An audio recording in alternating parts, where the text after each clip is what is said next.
All right, so this is Diesel Weed People News, people. All right, so this, okay, not attorney, not giving legal advice, okay? Do your own research. This is educational purposes only. All right, we're thinking outside the box. Never look straight forward. Always look around you. Be able to protect yourself by any means necessary. There we go. Go, go, go. All right, stand as a man, one of the people, never a person. Okay, which brings me back to this. Okay, YouTube channel. ROCKYMNT, separate, HIGHCO. Okay? And I thought this was interesting because of one thing. The judge is arguing to a man, calling that man a person. And we need to realize this is the deal about persons, right? Why was it so important enough for the judge to argue to a man saying, hey, I'm a man, not a person, but the judge says, no, you're a person. So, judge, are you saying he's not a man? Judge, you're not a woman? You're some type of entity? I don't like the simple fact he uses black law, which is fine, but he also needs to put in there, under the guides, you can push the definition in your states what a person is. Okay? So you get two different ones in your paperwork. Black law definition and the state definition. And if you must, the country definitions. They do break this down. All right, they tell you what the person actually is. All right, thought this was interesting. So there we go again. Why did the judge argue about a person? Court will call matter set for motions hearing. Court will call the Anderson case.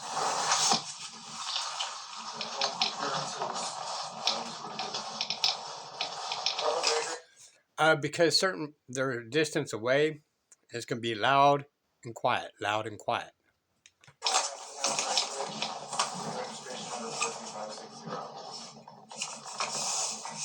Under special appearance, I am the man, which is the sole beneficiary, and the secured party and the authorized representative for the CQV trust, in which you just announced appointing yourself as the trustee for, Your Honor.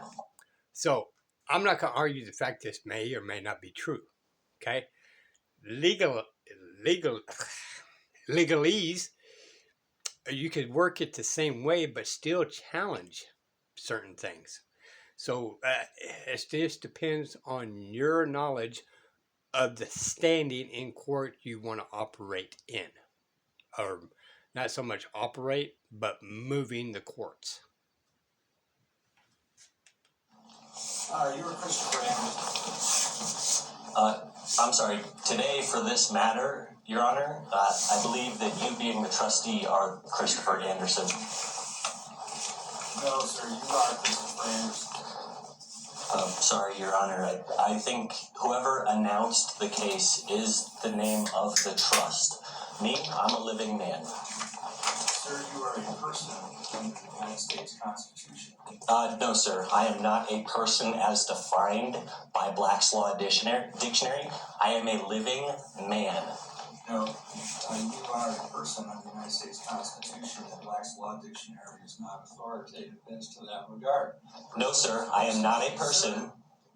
Rule number one. One person speaks at a time. You don't interrupt.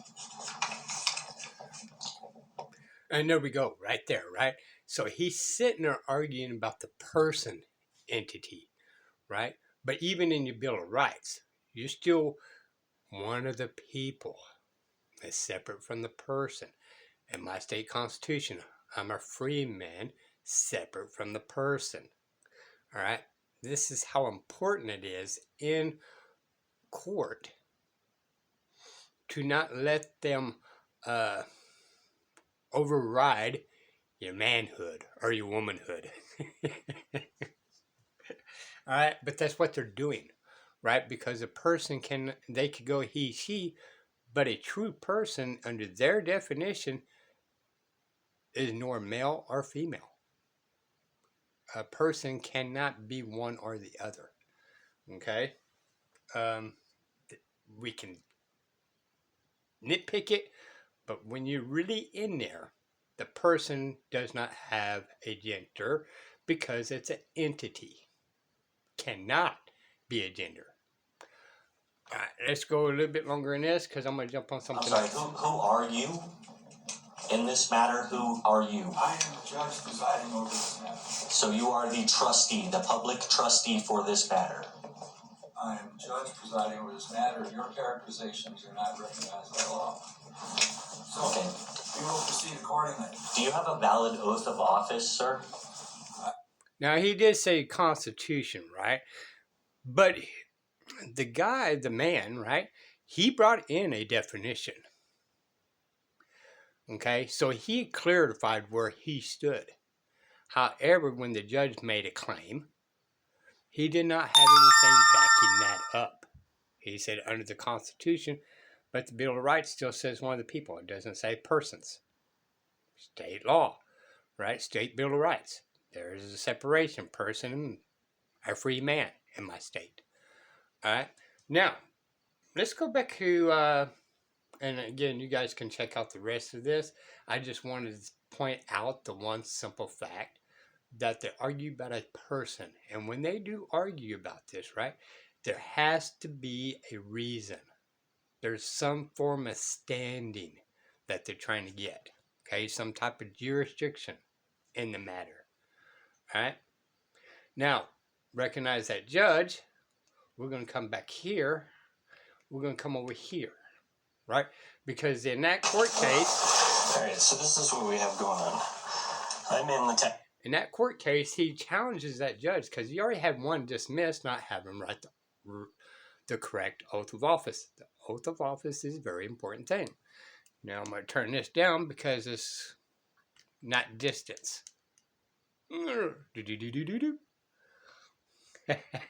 It's such a pain sometimes, especially with my little thing. All right, let's proceed forward on this. of Breckenridge here in Summit County, Colorado, and I have a court case. Again, these judges are supposed to have their oath of office on their blank blank person, okay, for a pond inspection. Okay, they're supposed to. They're not supposed to keep this hidden. Why are they hiding it? Let's find out. It's coming up for some allegations, and it's against me from the people of the state of Colorado and the people of the town of Breckenridge. But here's my problem, is the first judge that I had by the name of Cyrus Gates Allen III, or Buck Allen, who is the town of Breckenridge municipal. Now, we're going to dig a little deeper. So, in a case in Odessa that I have firsthand knowledge of, right, there's a judge called J. Gibson. That's what the oath is in. Okay? J. Gibson. However, the bar card and his actual name was Joseph Gibson.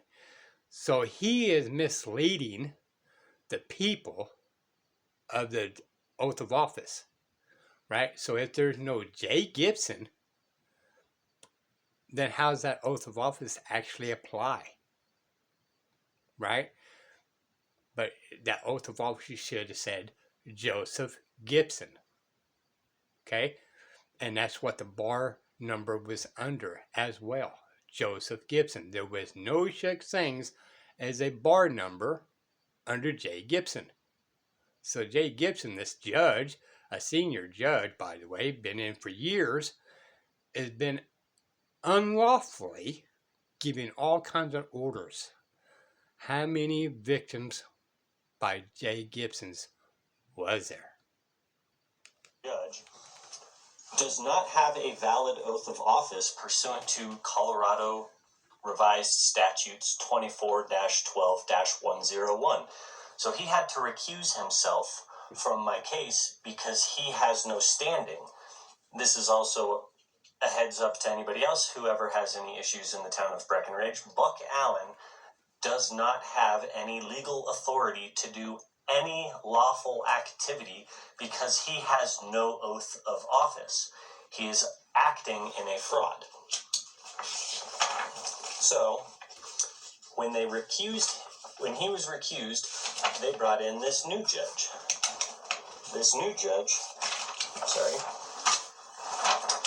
Ronald William Carlson, out of the town of Hot Sulphur Springs, Colorado, in Grand County, not Summit County, whose oath of office also does not comply with the Colorado Revised Statutes nor the federal United States codes for oaths of offices of judges. But furthermore, and maybe somebody can enlighten me or help me with this, when a judge does not have a valid oath or a valid contract with the people of the town or county in which he's trying to enforce law, that would remove subject and personal jurisdiction from that judge, correct? Well, for this matter, I'm going to be bringing these documents into the town clerk, the municipal court administrative clerk, Maddie Norgard, and get these filed into my case to see what the judge has to say about the fact that they're committing fraud and also conspiring to deprive civil rights.